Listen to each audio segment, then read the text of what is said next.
أعوذ بالله من الشيطان الرجيم بسم الله الرحمن الرحيم سبحانك لا علم لنا إلا ما علمتنا إنك أنت الأليم الحكيم ففهمنا سليمان وكلنا آتينا حكما وعلما رب اشرح لي صدري ويسر لي أمري واحلل عقدة من لساني يفقه قولي لا حول ولا قوة إلا بالله العلي العظيم سبحانك لم وحنانيك أنا لا تنسني ولا تنسني الحمد لله أفضل الحمد اللهم صل على محمد وعلى آله وسلم المغفر لحينا وميتنا وشاهدنا وغائبنا وصغيرنا وكبيرنا وذكرنا ونسانا وما حييتم منا فأحيي الإسلام آمين.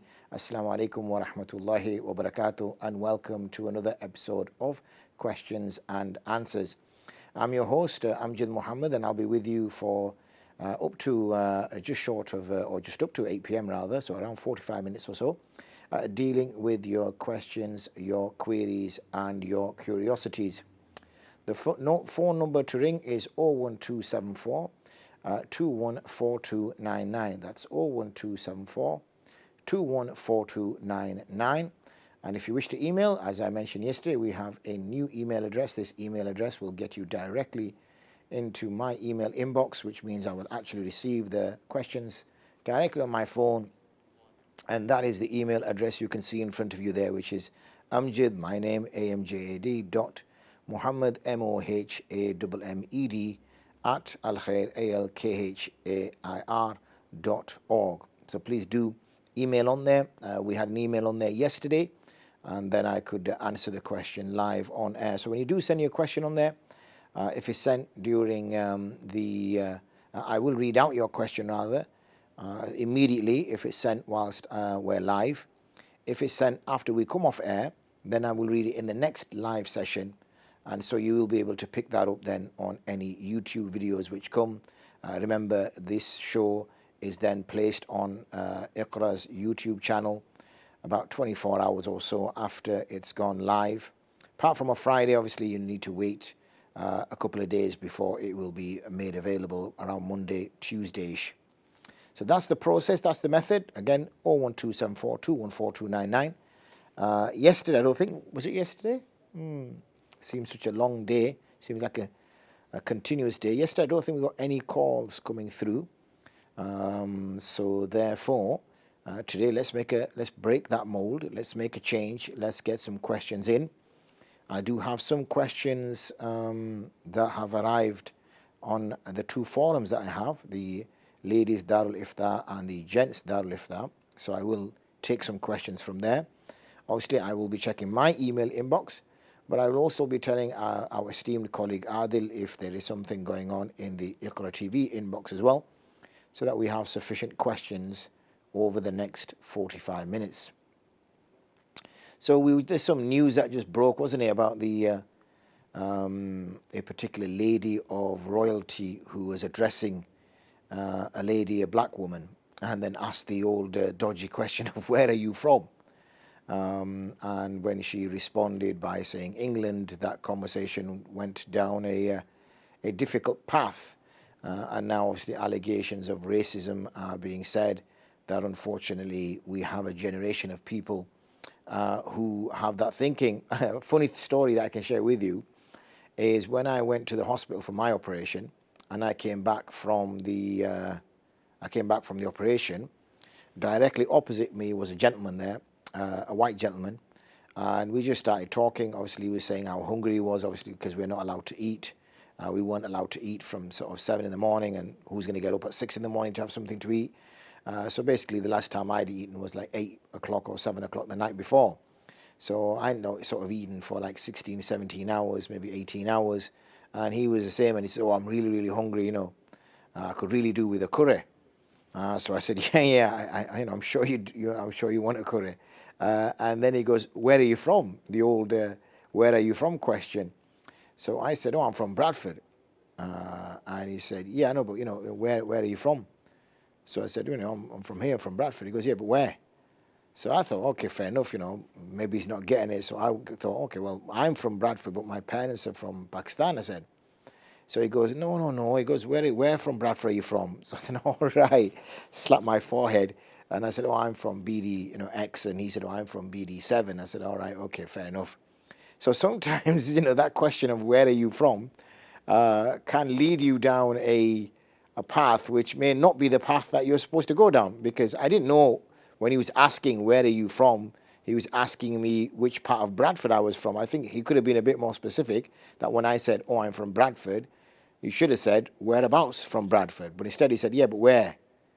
And I thought, maybe it was the drugs that I'd taken, obviously, whilst I was being operated on, or maybe I assumed that's what he was really after. But, in that case, he wasn't. So sometimes the where are you from question can lead you one place or another. But unfortunately, there is, we know many institutes within the British fabric or English fabric have been found by their own bodies and external watchdog bodies to be institutionally racist, unfortunately. And as much as we want to push our beliefs and views on foreign countries, like we're seeing with the LGBT situation being pushed in Qatar, and we talk about equal rights, and we kick up a fuss about what's going on in Iran, and we kick up a fuss about the fact that alcohol can't be served in Qatar, and also the LGBT community aren't allowed to overtly show their love for each other, which is no different to a man and woman who are married. They also can't show their love overtly to each other, but they ignore that part. And then we have, obviously, blatant racism going on in the UK. So maybe we should focus on ourselves a little bit more. And, once we are, squeaky clean, as the saying goes, then we can start going around espousing our moral virtues to other countries. That famous saying, people in glass houses shouldn't throw stones, or words to that effect. Meaning, let's get our house in order first.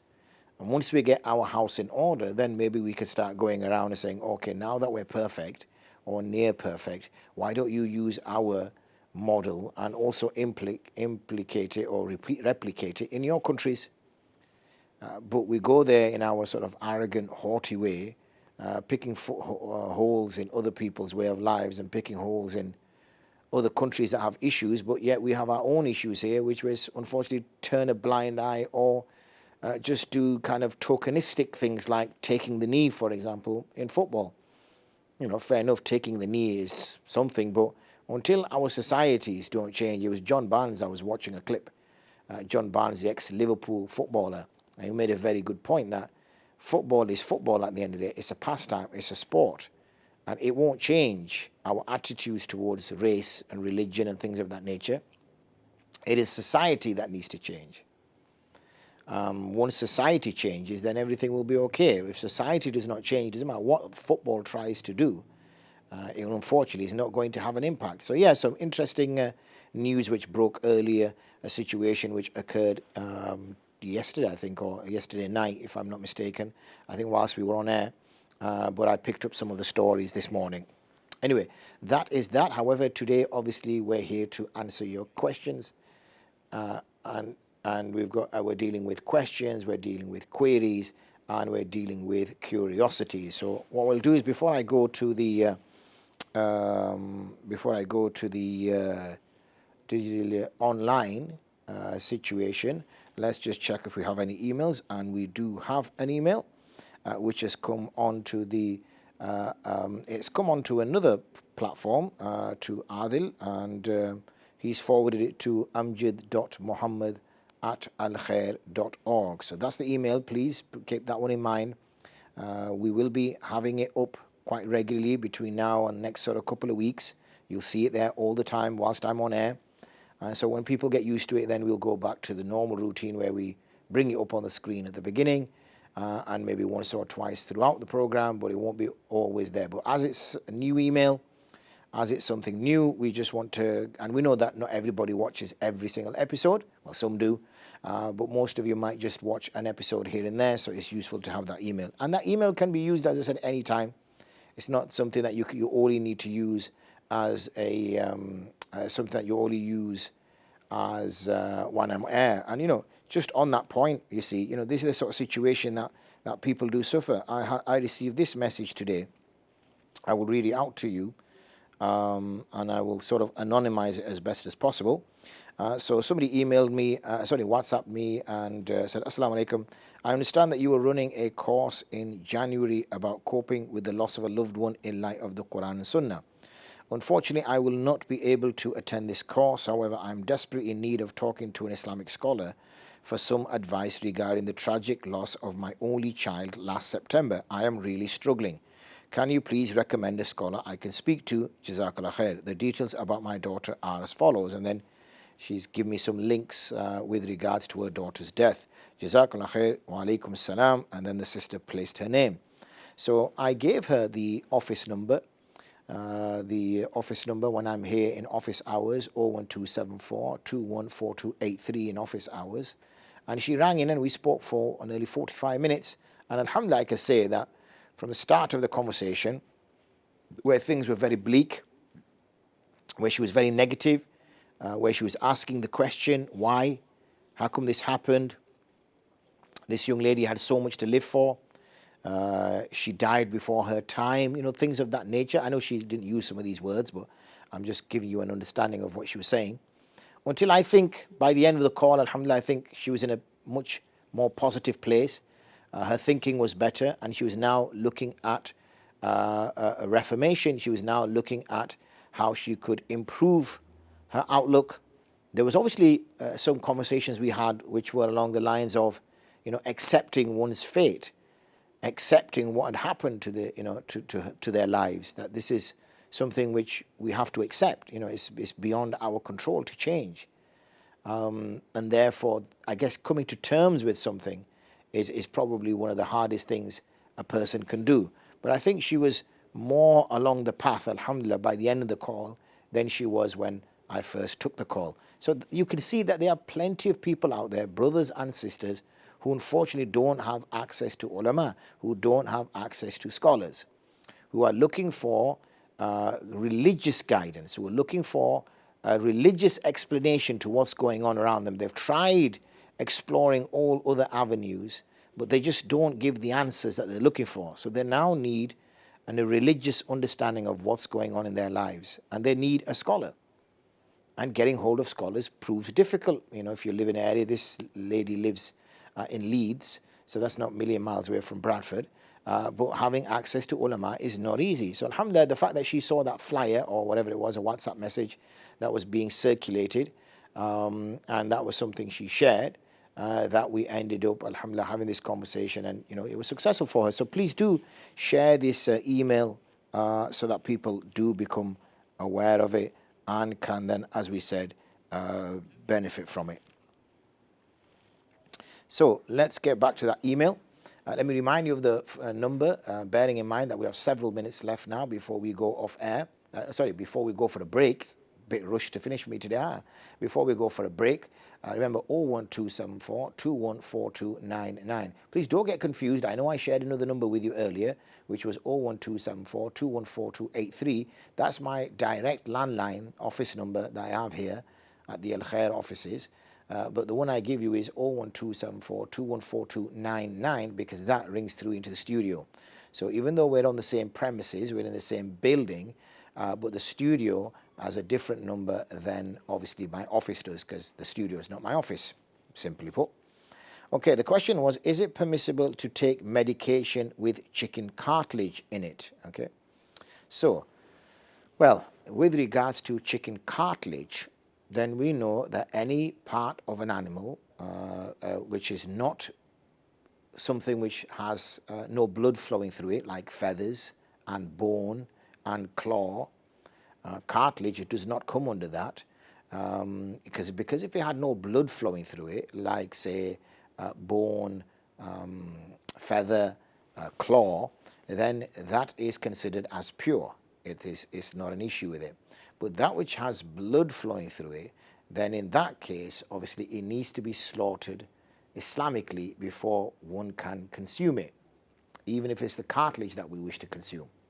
So if we buy some medicine and it has chicken cartilage in it, the chances are, first of all, obviously, that it's going to be non-zabiha, meaning it's going to be not slaughtered according to Sharia, but killed in some way, and therefore it won't be halal to consume. there is a very, very small chance that it will be halal sourced, but I do not believe that will be the case. Hence, you can only use that medicine when there is an alternative. So what you should do first is explore an alternative. Look to see if you can get an alternative. Speak to your doctor, speak to your GP and say, obviously as a Muslim, I can't consume non-zabiha meat or poultry. And as you've said to me, there is chicken cartilage in here, so I cannot consume this. So can you find me an alternative medicine?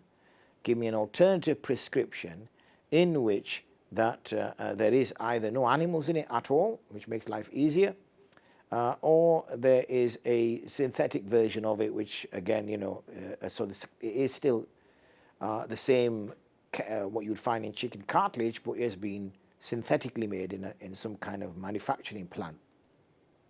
If you find that after having asked that question and the GP has exhausted all possibilities to try to find that non-chicken cartilage or vegetarian one, or even a synthetic one, and now that the vegetarian lobby is quite strong, there are lots of medicines that are coming onto the market which are suitable for vegetarians, and obviously in that case suitable for us as well. If, however, the GP cannot find an alternative, he's exhausted all possibilities and he says, I cannot find an alternative, and that medicine is absolutely necessary, meaning if you don't take that medicine, then there is a high probability of falling ill severely, then there is some permissibility to take that. Okay, but before you explore that, you need to make sure that is there any alternatives available, and you tend to find that there are, but it's just they are slightly more expensive or whatever, and there's a reason why the GP does what they do, or what is available on the market. So do your research, make sure that they've exhausted that for you, and then do ask that question. If they cannot find an alternative, then do ask the question that, look, if I don't have this medicine, what are the consequences? What could happen to me? Realistically, what could happen to me? And see what they've got to say. If they says, well, nothing will happen to you, nothing will happen, all it is that it'll take longer to recover, then fine, alhamdulillah.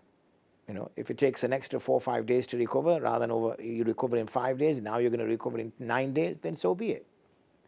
But if it's going to have a detrimental effect on your health, which is going to be non-recoverable, or worse still, it's going to put you in an ill state, then in those circumstances, obviously, the Sharia does not want you to get further ill or cause damage to yourself. In those cases, then, once you've consulted a scholar, a reputable scholar, somebody who is renowned and recognized, once you've consulted them and asked them, and they've said, yes, it is fine for you to take it, then it will be permissible for you to take. So that deals with the question there of taking medicines which can be or are made from substances which are haram to us. So that's an essential understanding that we need to have, because this can easily be applied to many, many circumstances. I get versions of this question, regularly. This has got this in it. Am I permitted to eat it? But the doctor said that I have to have it. Like, for example, medicines which come in capsules. Usually the capsule has got some form of gelatin, because they want the drug to be slow release in your stomach. And therefore, when you take the capsule, it stays within the capsule, but slowly then, the acid in your stomach starts to break the capsule down. And as the capsule starts to break down, then there's a release of the drug into your system. Whereas when you take a tablet and swallow it, then immediately the tablet will start to be released into your bloodstream via the stomach. Whereas when you take in a capsule, there's a delayed release, or at least over a period of time. So Jazakallah khair for that question via email. Many thanks, inshallah. Please do continue to email. You can even email when we take that short break, which is literally around the corner. There's the email address. It will stay there for a few more days, maybe another week or so, inshallah. So please make note of it, write it down. And anybody ever asks you, oh, I need to speak to a scholar, say, I know who you can speak to. And here's the email address. We share lots of things. Make good use and share this. We will see you in a few minutes' time, inshallah. Assalamu alaikum.